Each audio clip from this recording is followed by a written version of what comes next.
This is my comfort blanket from when I was a child. And at this point, it is really pretty much falling apart. But it was sewn for me by my grandmother's best friend, Agnes. And you can really see from the inside of it, this like kind of beautiful stitching made of these rags that she pieced together and made into this whole for me. And, you know, I didn't know her very well at all, kind of from a distance, you know. I kind of would see her on occasion, get-togethers, and she was a very sweet woman, but, you know, why did she spend a year making a blanket for me? And I wonder if she was in a group, you know, of ladies that might have gotten together and sewn.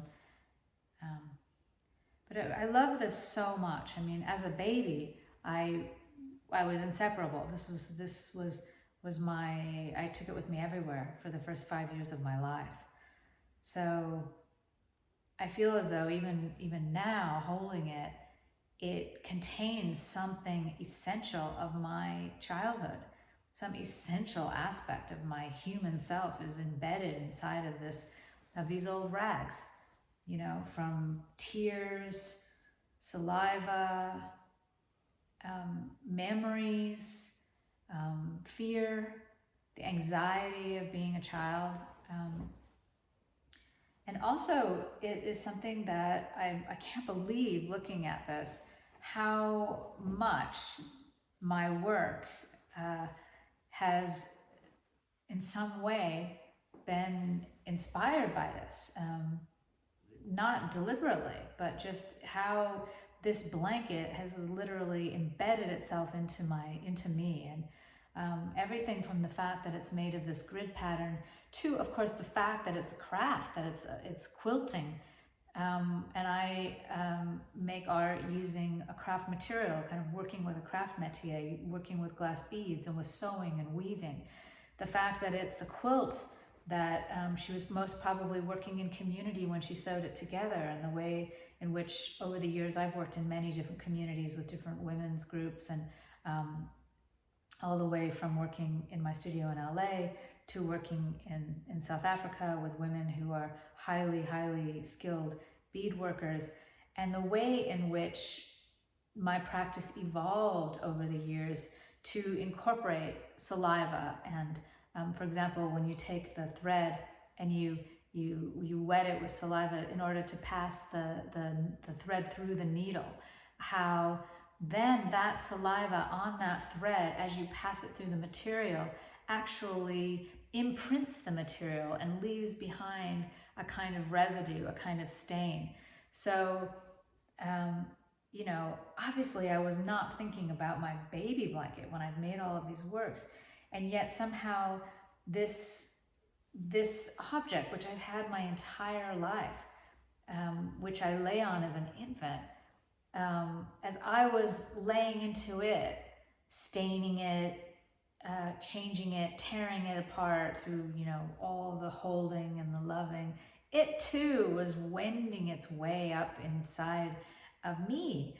And recently I found this. So I was cleaning up like a maniac, like most people right now in this time of having time alone to ourselves. And I came across this, and I was so struck by finding my baby blanket, you know. And of course, you know, the first thing I did was just, you know, hold it in my arms. And it was so kind of poignant and sad to have this thing in my arms after all these years. For one thing, the fact that it's a complete and total rag. But also just having this thing at this moment in time when I'm thinking so much about how to comfort, you know, how to bring comfort to my family, my child, what brings comfort. And then all of these years later to have this symbol of what brought me comfort, felt to me to be so kind of sad, so kind of kind of also hopeful in the sense that here it is, you know, all these years later, it's still here, it still remains through every single thing that I ever went through. And of all the times in a person's life when you have no control, when things are so completely out of control, it truly is when you are an infant. I mean, people think nowadays about being out of control and having like, what's going to happen next? And yet, you know, as babies, we had absolutely zero control, and yet here we all are. It kind of all worked out. It worked out okay. So it was kind of a really, kind of an amazing reminder of sort of kind of a certain kind of power of the human spirit, and also a reminder of kind of the beauty of a really simple activity, the beauty of care, the beauty of process, of one at a time with needle and thread.